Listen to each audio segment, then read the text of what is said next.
The area under the curve is known as the integral. Eventually, we'll get to the point where you reverse the derivative and you get the exact. But at first, we're going to be starting with what's called the rectangular approximation method, aka the RAM.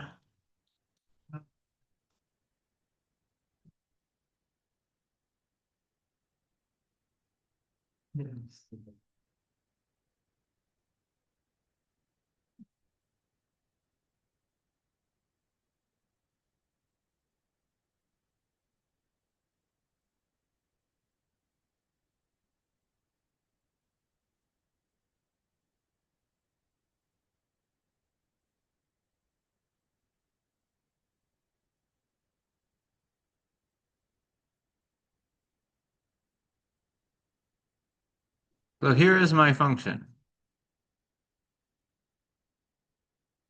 and I'm looking at finding the area on the interval 0 to 3. Okay?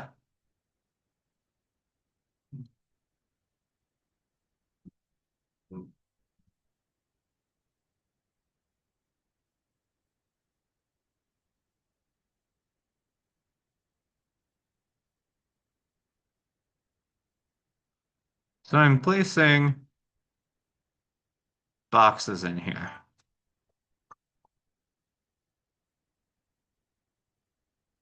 Okay? And I'm going to add up the area of all those boxes. If this is 0 to 3, I would call this 6 subintervals because there are 6 boxes. Okay?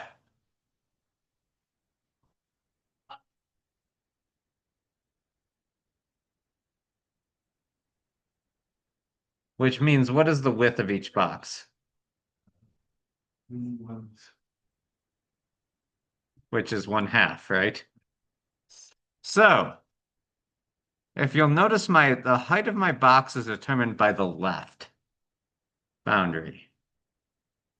So this is going to be what we call an LRAM, or a left side RAM. Okay?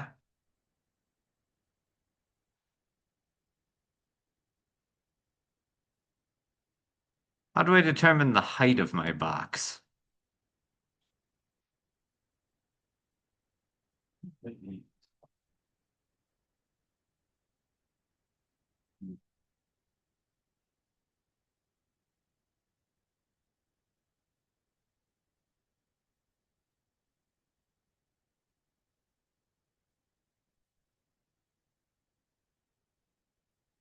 50 is not a 5. 50% would be a 5. And it's out of what, 160? 150, I think. So, notice the height of these boxes is just determined by the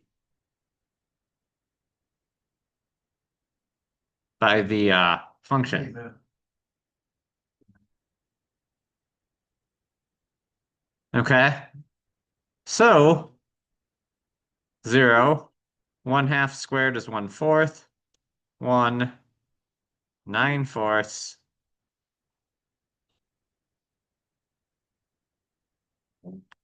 4, 25/4.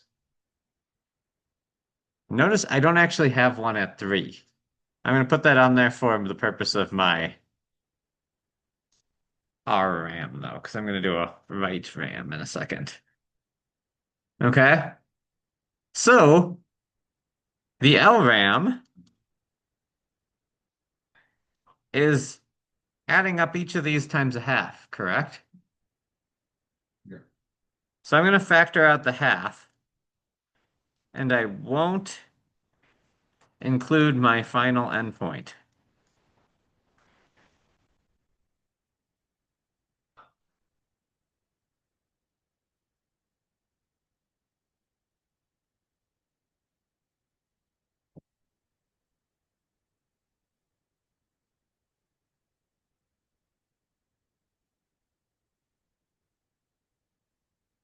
That's 35/4. No, it's 55/4.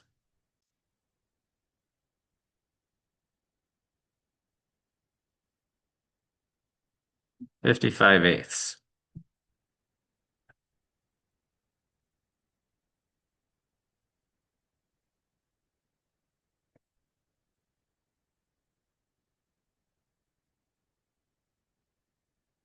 To do my RAM,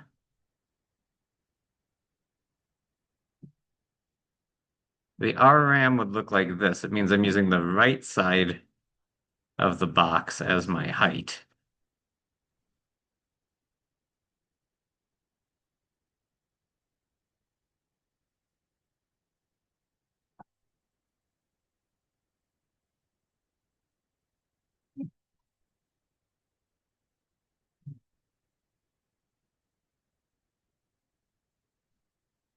So now I'm doing basically the same thing.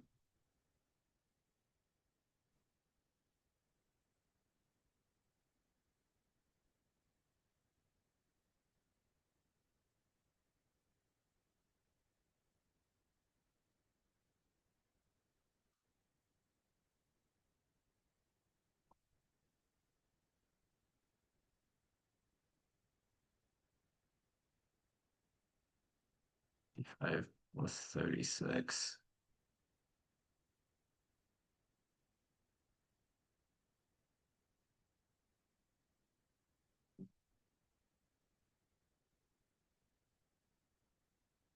Quite a bit larger value on this one, isn't it? What would be a way to make this more accurate?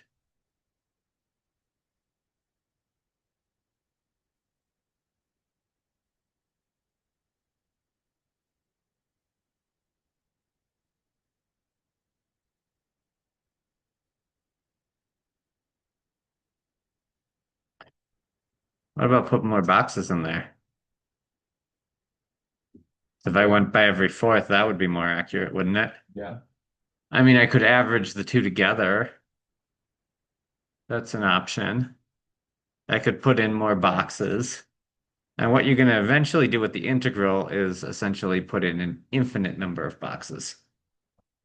Because if you put in an infinite number of boxes, That seems like a well, there's actually some tricks. Okay. Because yes, you don't have enough time in your week to put in an infinite number of boxes. Like all week, you couldn't do it by hand. Okay. Now, these approximation methods are sometimes good when we don't actually know the function. Okay. Averaging them is one good way. Option two is using the midpoints and what's called the MRAM.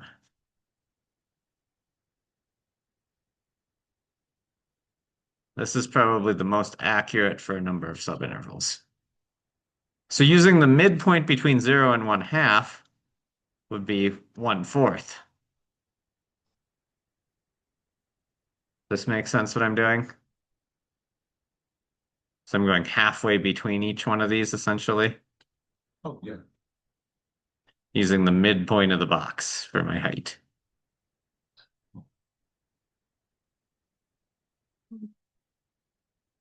So you got a little bit of this over on the one side and a little bit under on the other side. Okay. We can see if we looked at the original that this is an underestimate, correct?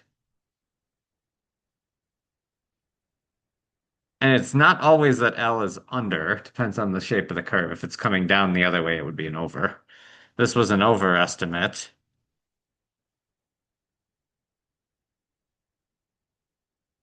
The MRAM, we're not really sure, but it's a much better estimate.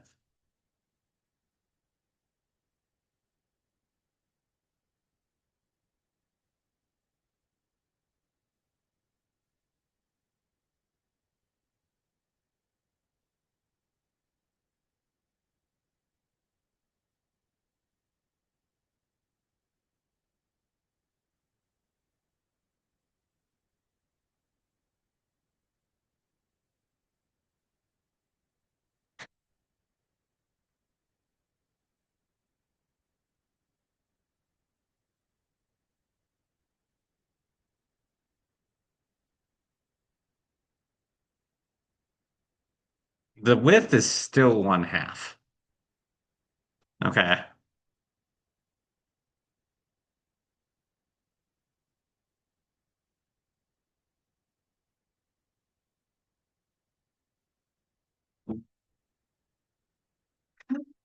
30,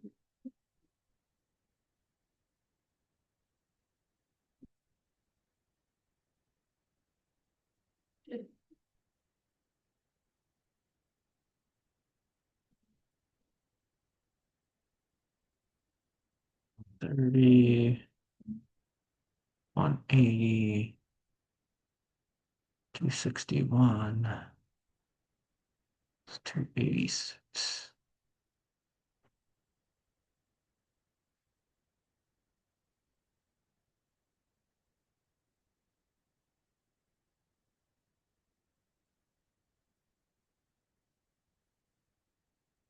143 over 16.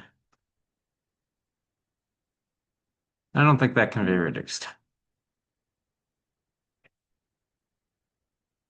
Can you guys give me decimals for these for 55 over 8, 91 over 8, and 143 over 16? It actually turned on with 5 minutes. Lucky day. Why didn't see? Lori's. I don't know. I can't even read it from over here. Let me finish this lesson.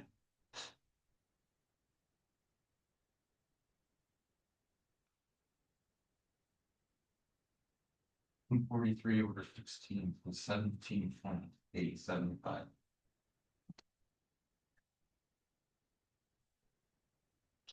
17.9, I guess, because I'm run out of space.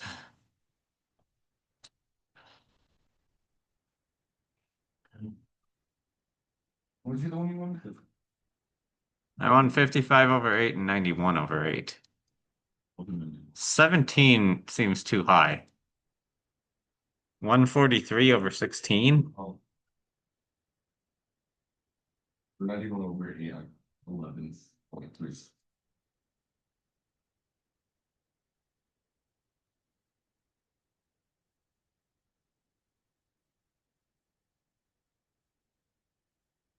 Nine. 9.2? Great. 55 would be 6.875. Yeah. So yes, the middle came out in the middle of that.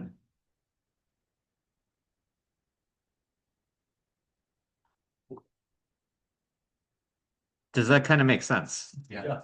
One of the keys to this is actually just making out the table. It looks. It's tedious. Yep. Okay. I would not. You didn't do the one it tells you to.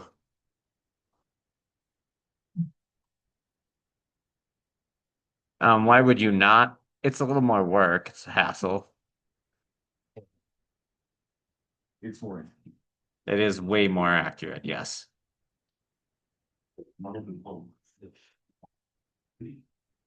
So yeah, if you're going for better accuracy, you would. There's also something what I'll introduce the week after break called the trapezoid rule, where you make a trapezoid in there. You basically connect the line through the middle, and that makes a trapezoid. Sometimes MRAM is better than trapezoid. Sometimes trapezoid's better. Trimester 2 start after Thanksgiving, right? Yep. Oh, This class, your college grade goes through the third week of January. third week in January? And that's when we finish calculus and start statistics after that. Yay. Yeah, you'll like the beginning of statistics. Take a break. The beginning of statistics is pretty easy. The end you might not think is quite as easy. So now I'm going to take a look at this.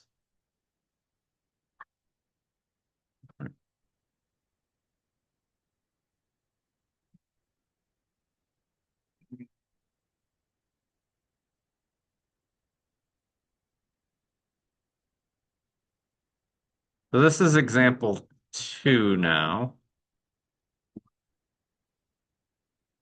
So we've got an LRAM, an MRAM, and an RRAM. The function is x squared sine x. Okay. Where here's the LRAM, the UMRAM, the RRAM. Notice how what it appears to be getting to is more accurate as I go higher. Okay. Notice between 100 and 1,000, we didn't change a whole lot, did we? Especially on the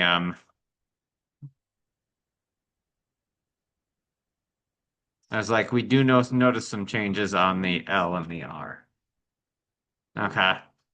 But the more subintervals, I would say that this MRAM at 1,000 is a pretty darn accurate estimate. Okay. And honestly, if you were having to do this, you'd want to program it. That makes sense? Yeah. Because I'm like, that wouldn't be that hard of a script to write to program.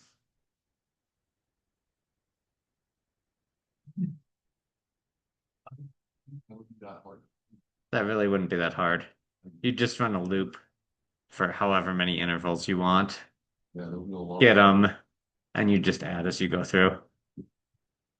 And then multiply by the width of the subinterval, width of the box at the end. I could write it in this much space. I could probably even write it in Python, and I don't know Python. I would probably all I would have written. Yeah, he'd have it done. He'd be like, sick. I didn't be playing Project C. Okay, now we're going to talk about doing a volume. Oh. This, and at the end, we're going to do with volumes of these things for exact. But right now, we're going to approximate them. Okay, so the idea here is that I take the volume of this. I'm taking this semicircle and I'm rotating it around the x-axis. So I've got a semicircle, and in 3D space, I'm flipping that around, and that makes a sphere for me, right? So the idea I'm about to do, and we're going to do it with, how about an LRAM? Of width 1.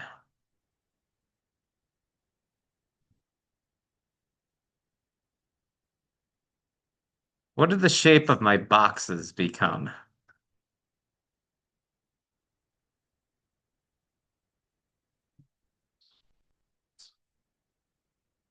A cylinder. So my boxes, as I spin them around the axis, become cylinders. Oh. That makes sense? Yeah. So, Editing. yes, you do. You kind of do. X.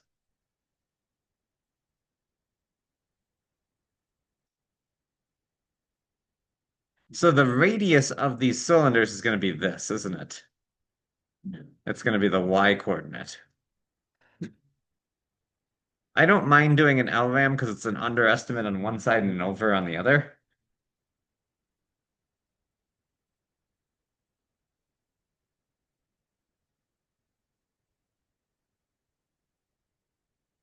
So this is 0. That's square root of 7. 16 minus 9. This is square root of 12. Square root of 15. That one's just 4, square root of 16.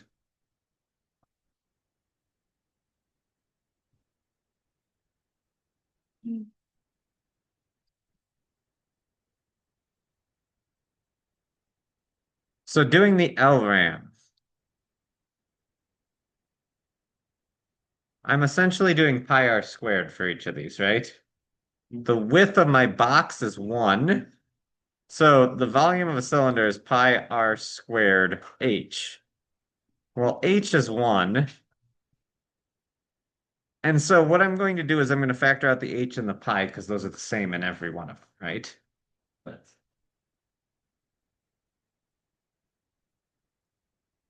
And in the box, we're doing an LRAM, so we're using those 8.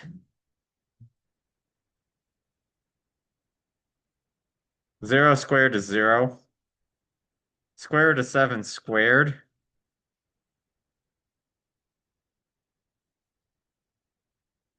I do have to square the 4.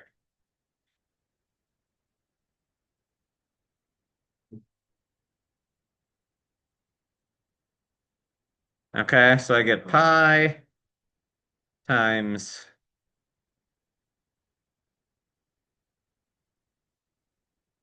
7 plus 12 is 19 plus 15 is 34 plus 16 is 50 plus 15 is 65 plus 12 is 77 plus 7 is 84. So I get that my volume is approximately 84 pi. Now, this is a sphere. I know the volume of a sphere formula, don't I?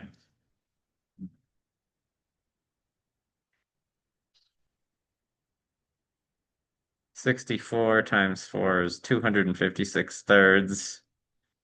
Pi, 256 thirds, I think is 85 point something. You guys divide that. What is?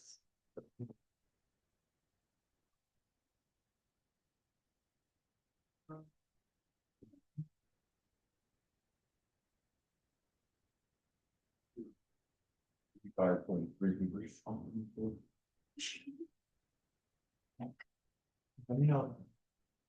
So that's actually not a bad approximate. And so these approximation methods can work pretty well. I went subintervals of 1, and I didn't even use an M.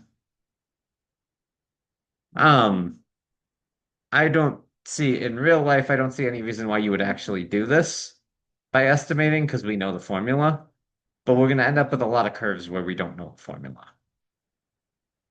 Or where we know the function, but it's an irregular shape. So we can still get the.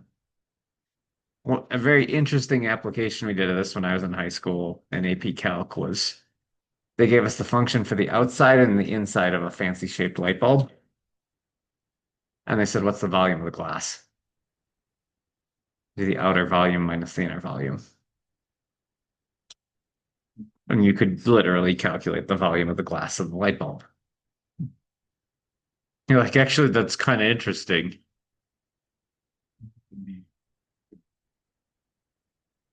It was just for the shape. And I mean, not necessarily every light bulb has a nice function that can define its shape, but this particular one they gave did. So that's today's lesson. You're like, okay, that's not that hard. You just actually have to go through the work and do it and be careful. That looks a lot harder than it is. So I'm as happy as a boot can be. Make sure you follow the instructions written on the assignment because I tell you this problem, do this many subintervals because the book doesn't actually specify. Okay. I'll tell you how many subintervals to do and which RAM to use instead of having you do all 3 on a problem. That's just a little bit too tedious. You finish your test. You look at our test, do you want to do this, or do you want us to do that during our free hour?